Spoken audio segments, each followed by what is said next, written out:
الله وبركاته. الحمد لله رب العالمين والصلاة والسلام على أشرف الأنبياء والمرسلين وعلى آله وصحبه أجمعين. سبحانك لا علم لنا إلا ما علمتنا إنك أنت العليم الحكيم. لا حول ولا قوة إلا بالله العلي العظيم. رب اشرح لي صدري ويسر لي أمري واحلل عقدة من لساني يفقه قولي. اللهم افتح علينا بفتوح العارفين بك. اللهم اجعلنا من الذين يستمعون القول فيتبعون أحسنه. اللهم علمنا مما جهلنا وانفعنا بما علمتنا وزدنا علما نافعا يا رب العالمين. قال الشيخ مصنف رحمه الله تعالى ونفعنا به وبعلومه في الدارين آمين.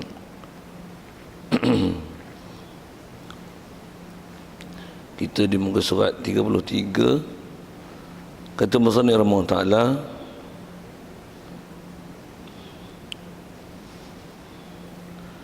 ini suatu tambih, maksudnya di situ kita,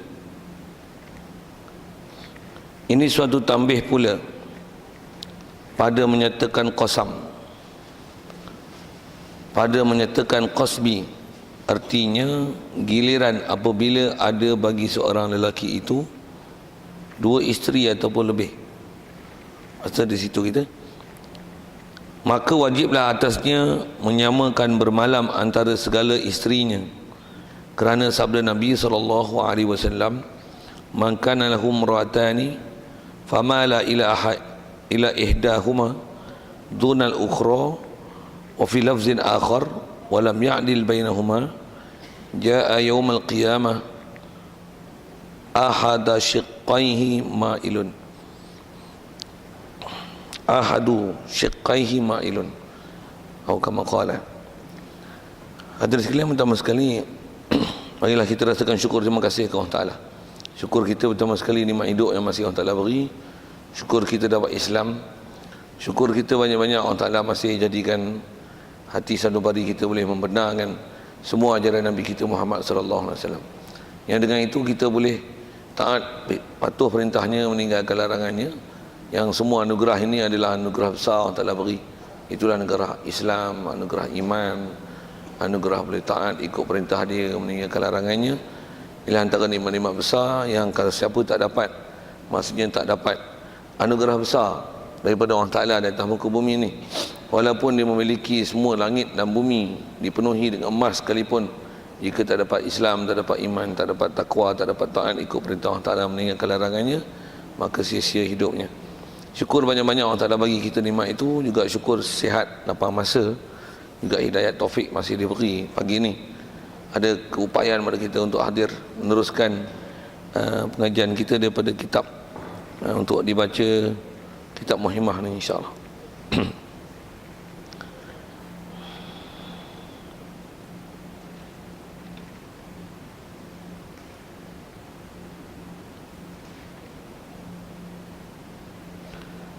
Ini suatu tambih. Kalau bahasa Arabnya disebut tambihun. Hadza kalamun unabbihu liman ghafala. Asal terjemah kata dia, ini suatu tambih bahasa Arab. Tambih itu bahasa Arab. Ini satu peringatan, ini satu perkara yang kita kena ambil perhatian sikit. Jadi insya-Allah hadirin sekalian, kita nak sambung ni sedikit perhatian dan tambih peringatan yang nak diberi oleh pengarang kita ni, khususnya dengan apa yang telah kita bicara lepas tentang nisbah seorang suami, macam mana nak cari isteri, apakah ciri-ciri yang sepatutnya ada pada seseorang isteri. Dan juga sambil-sambil itu kita dah sebut tentang kalau nisbah orang perempuan sendiri, apa yang sepatutnya mesti ada pada dia sebagai orang perempuan, yang sama ada dah jadi isteri, belum jadi isteri, yang dah tak mungkin jadi isteri, bahasa-bahasa gitu.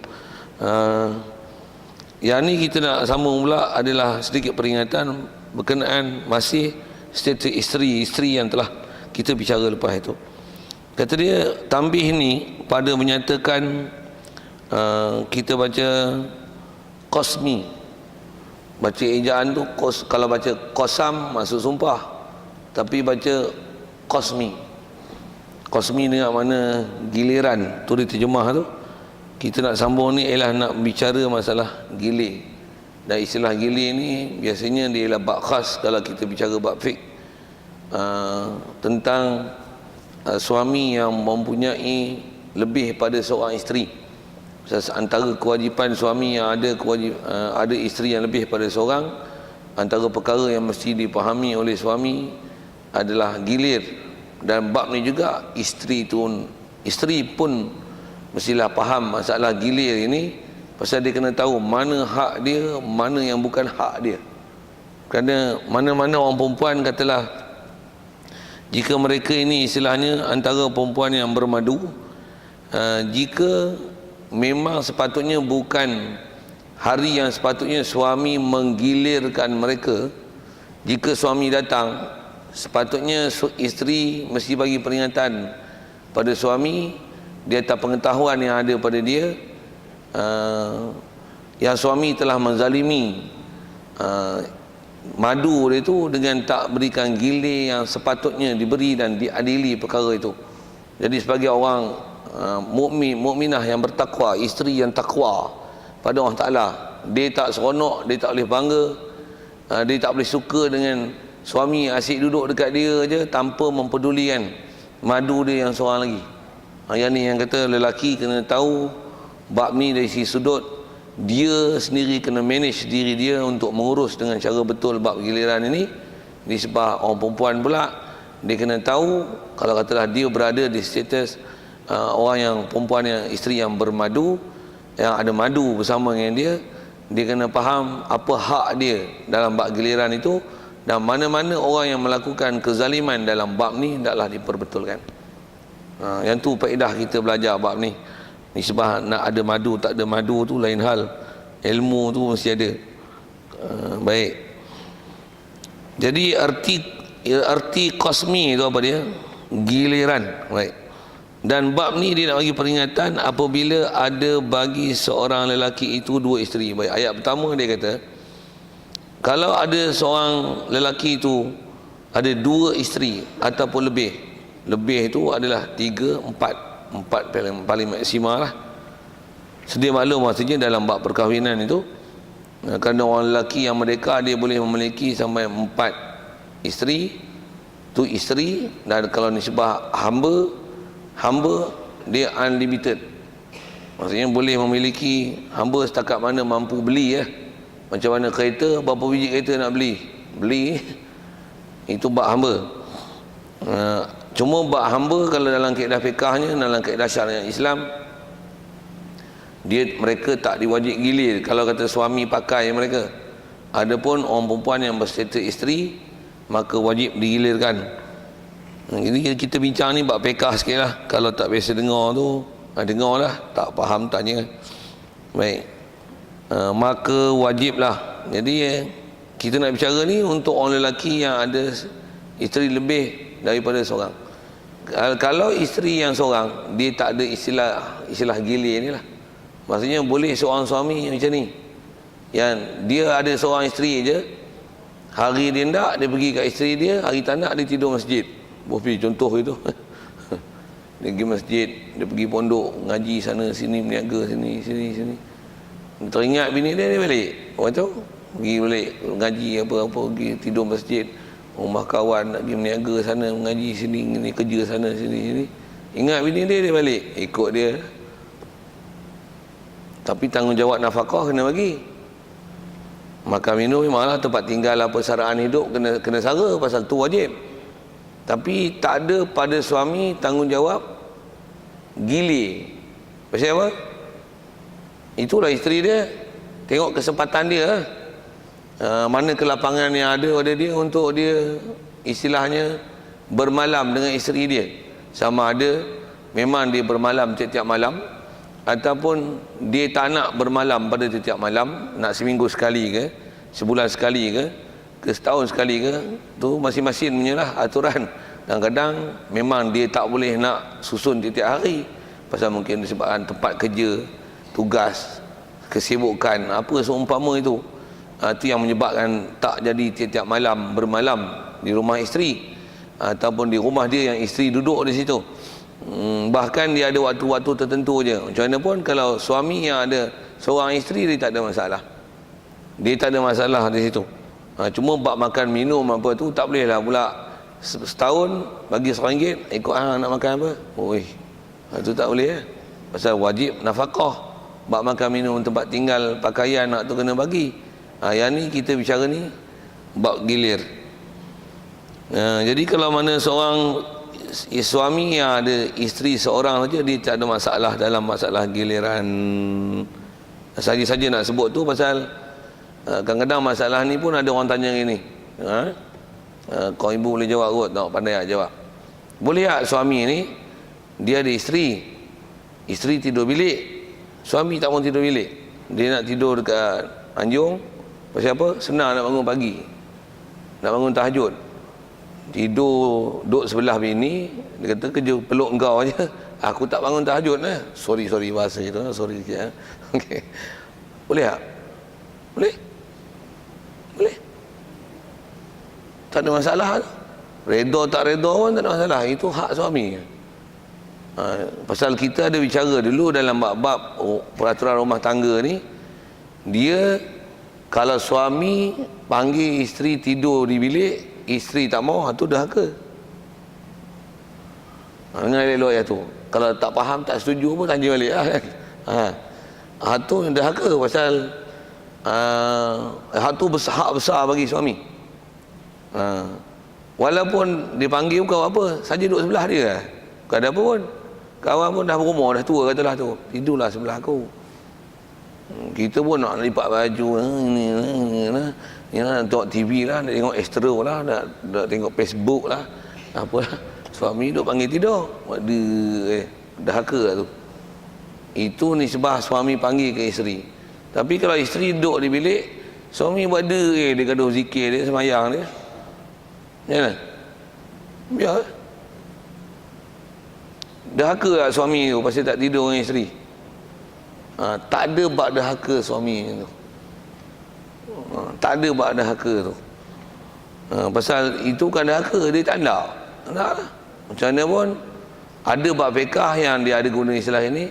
Macam mana pun kalau katalah isteri itu istilahnya masih muda, minta guna, maaf saya tak sebut bahasa ni, sunat tidak mensunyikan, maksudnya tidak membiarkan isteri itu istilahnya dibiarkan begitu saja tanpa bermalam dengan dia dan tidur bersama dia, atau apatah lagi bersama dengan dia, bersama inverted commas lah. Kalau ikut setengah-setengah pendapat ulama, dia kata kalau boleh setidak-tidaknya seminggu sekali bagi. Faham lah bagi tu, sorry lah sebut-sebut benda tu kan. Itu pun di atas kemampuan suami. Sebab tak semua suami mempunyai keupayaan dan kemampuan yang sama. Berbeza dengan isteri tak gaduh. Pasal dia tak perlu apa-apa, dia disebabnya hanya menunggu. Minta maaf saya guna bahasa-bahasa gitu kan. Pasal tu dia tak ada, kalau istilah suami tak datang kat dia panggil suami tak datang, suami berdosa. Tak ada lah tu dalam bab fiqh. Tapi kalau suami panggil isteri tak mari, itu berdosa. Soal tu berdosa. Sikit nak sebut fiqh ni, tentang kata mana yang disebab khususnya pada orang lelaki yang kalau dia ada isteri seorang, jadi dia tak ada kewajipan gilir, jadi ikut dia nak tidur depan ke, nak tidur bilik ke, apa ke.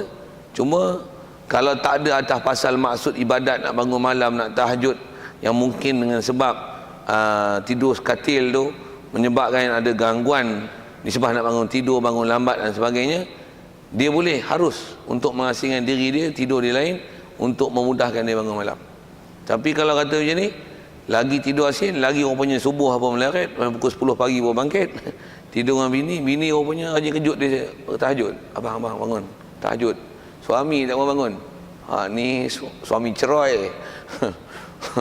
Waktu leceh sikit. Sepatutnya kalau ada isteri macam ni, best. Betul? Setuju? Oh, setuju. Ibu-ibu semua macam tu kan? Oh, setuju. Tapi suami yang tak mau bangun ni kadang, abang bangunlah dekat nak subuh ni, bang bangun bang. Dia buat dia yang buat dia. Jadi yang ni bukan masalah isteri sebenarnya, suami yang masalah. Sikitlah kalau sebut masalah tu. Kalau asal kita bicara ni, kalau nisbah suami, atau kita bicara situ, kita atas topik tu, suami ni boleh tak kita nak bicara tu. Isteri ada, dia pun bukan ada kelahi-kelahi dengan isteri, cuma supaya memudahkan dia ibadat. Untuk dia tak tidur dengan isteri, tidur di bilik lain atau semuanya untuk memudahkan dia ibadat. Boleh? Tak ada masalah.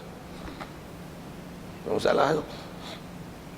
Ataupun dia nak keluar ikut dakwah ke, nak pergi mengaji pondok ke, sebulan mau balik sekali, tengok isteri macam mana, hai rumah macam mana, anak cucu ke mana, boleh, hak dia. Ataupun pergi kerja mana, Sabah ke Sarawak ke, Amerika, Jepun ke, 3 bulan 4 bulan mau balik, naik kapal mana-mana ke, balik, boleh, ikut dia. Tanggungjawab nak makan minum apa mesti, tapi nisbah dia tu dengan isteri dia tu tak ada masalah nak islah gilir, pasal dia hanya ada seorang isteri, dia tak ada masalah islah gilir-gilir tu. Jadi kita bicara ni kalau ada 2 isteri, kita tengok macam mana nak faham gilir-gilir tu. Jadi kalau ada lebih daripada 2 isteri, lebih daripada seorang isteri, 2 ataupun lebih, maka wajiblah atasnya suami menyamakan bermalam antara segala isteri-isterinya itu. Pertama dia sebut hukum, mesti kalau ada lebih daripada 1 wajib menyamakan bermalam. Yang wajib pun apa?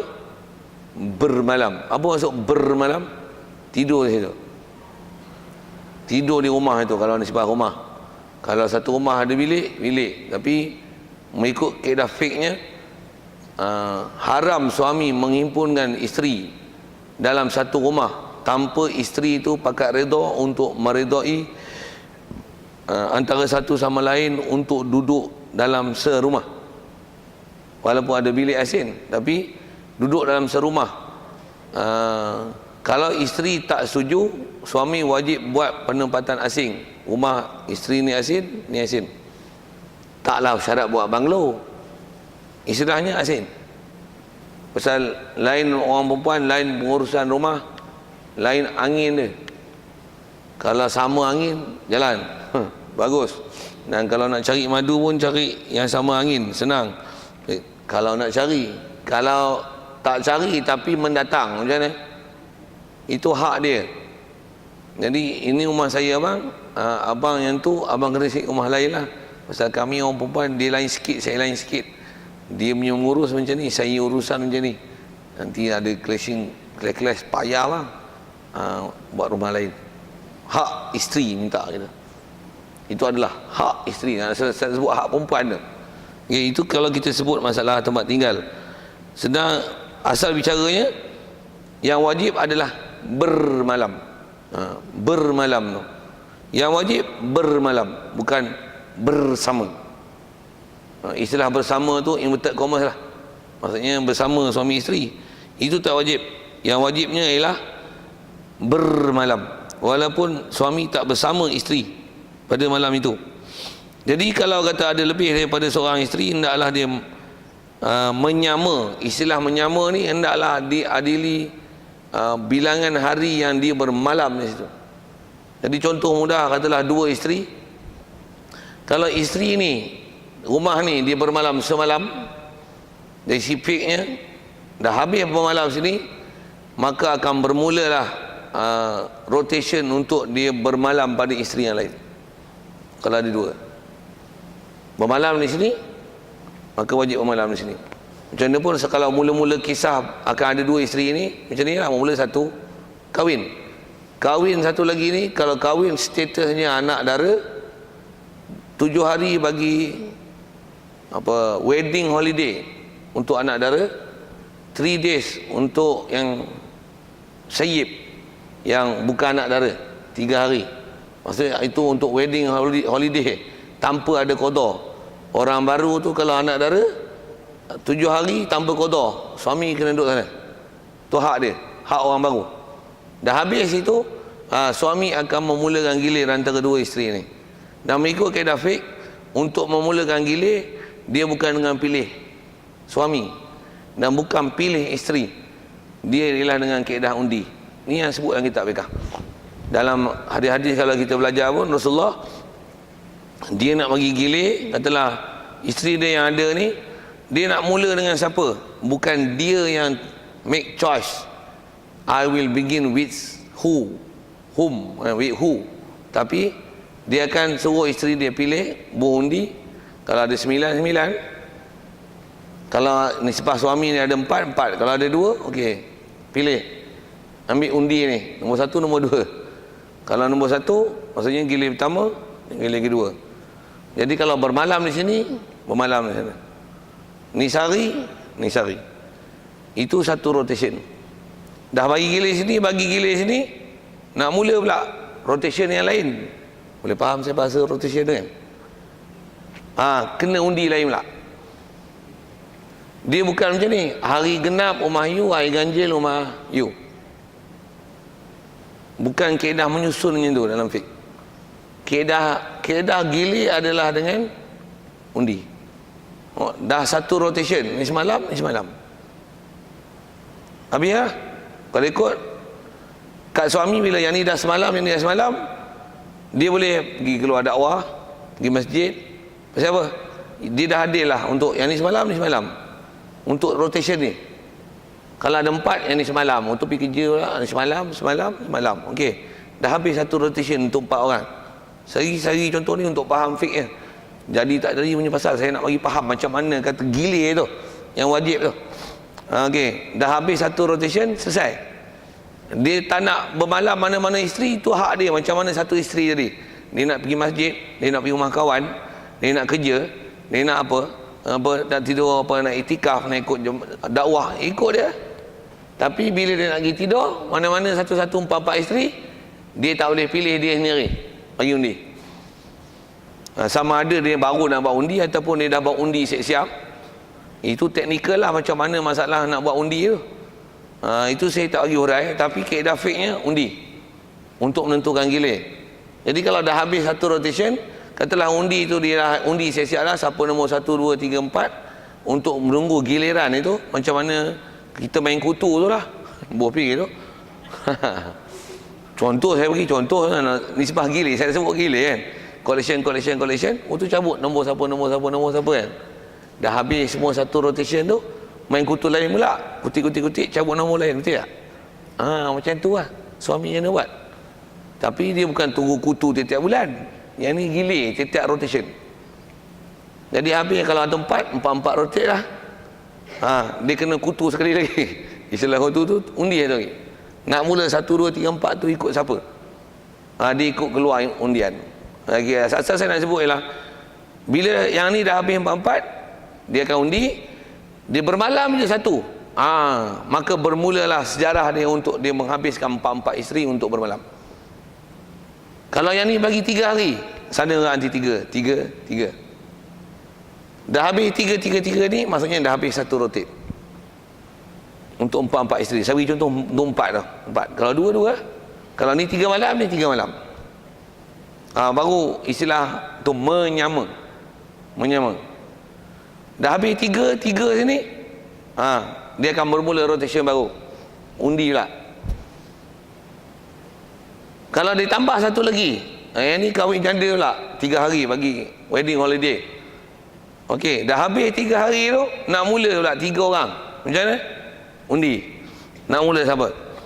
Kalau tak mula mana-mana, biar tu. Dah habis 3 hari ni, nak pergi buat umrah tak? 2 minggu. Seorang-seorang pergi. Tikah apa-apa. Tu balik buat dakwah lah 40 hari. Tu pergi ngaji lah pondok 2 bulan. Tu pergi baru ingat bini. Duduk sini semalam. Semalam ni bermula pula. Ni semalam. Tu nanti pula yang ni semalam. Dah habis 3 semalam. Habis satu rotation. Nak mula undi lain pula. Sama ada dia buat setiap malam turut-turut ataupun dengan ada bersilih ganti. Tapi kalau yang ni bermalam semalam, yang ni semalam. Kalau yang ni duduk banyak malam, yang ni pergi semalam je, itu tak adil namanya. Satu kaedah nak menyelesaikan macam ni, kalau saya nak sebut, saya nak bagi faham fiqh itu, macam mana nak bagi hukum fiqh tu hendaklah dipahami. Kalau katalah suami ni, isteri ni duduk sini, duduk Candan, yang ni duduk Johor Bahru sekali-sekali ya. Sepatutnya asal hukum mesti wajib menyama. Namanya takkan tiap-tiap hari nak ilik, nak pergi ulang alik Johor Bahru yang tu sebulan sekali je Datuk 4 hari lah. Kalau 4 hari sana, mesti 4 hari sini. Kaedah fiqh dia macam mana? Kalau atas hukum asal wajib menyama, sana boleh 4 hari je maksimum, sini 4 hari je. 4 hari je lah. Cari 4 hari untuk bermalam di situ. Hari lain tak boleh bermalam kat dia. Carilah rest house, hotel, motel, ataupun hotel muslimin. Hotel muslimin masjid lah. Ikut dakwah pondok ke mana, majlis ilmu ke pergi ke mana-mana. Tapi isteri yang kat sini boleh tidur 4 malam je. 4 malam je. Nak minta lebih, minta persetujuan sana. Boleh tak? Yang hari-hari lain masih duduk di sini, kat you 4 malam je. Dia kata, tak boleh, I tak reda. Tak reda tak boleh. Walaupun katalah duduk kat Candan ni 26 hari, tapi untuk isteri yang ada kat sini, dia hanya boleh bermalam ni. Rumah dia 4 hari. 4 malam je. Hari lain pandai-pandai nak cari kat mana. Kalau bermalam di sini, nanti sana kena qada. Istilah dia kena qada. Bab ni orang tak belajar. Bab ni orang tak belajar. Belajar tak belajar punya pasal saya dengar, saya nak cerita, tak faham tanya.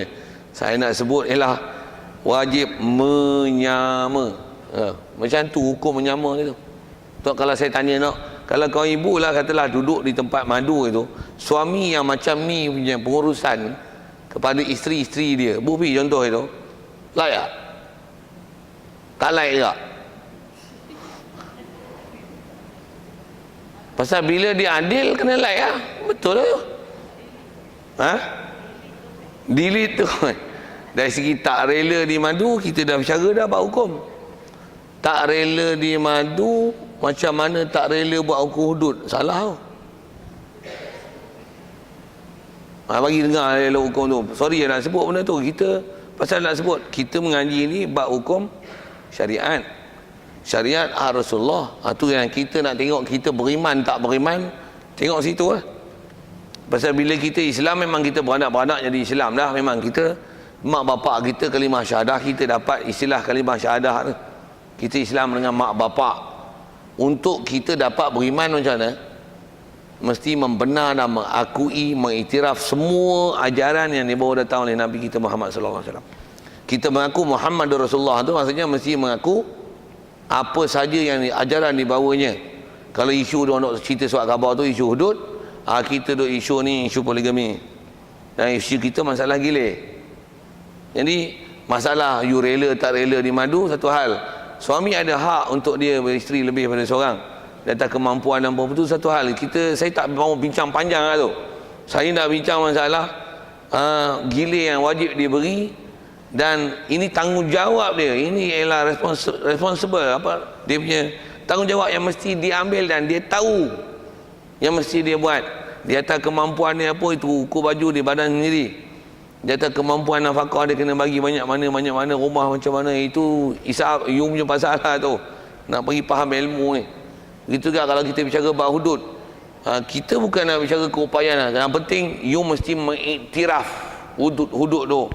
Dalam Quran ada hudud, dalam Quran ada sembahyang, dalam Quran ada hukum poligami dan ada hukum masalah huraian. Rasulullah bincang dan dia bagi huraian masalah gilir yang kita nak ambil faham ni. Sama isu dia.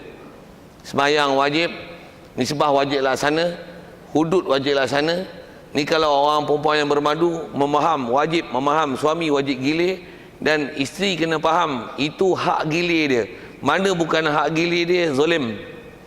Kalau diambil, kena faham tu.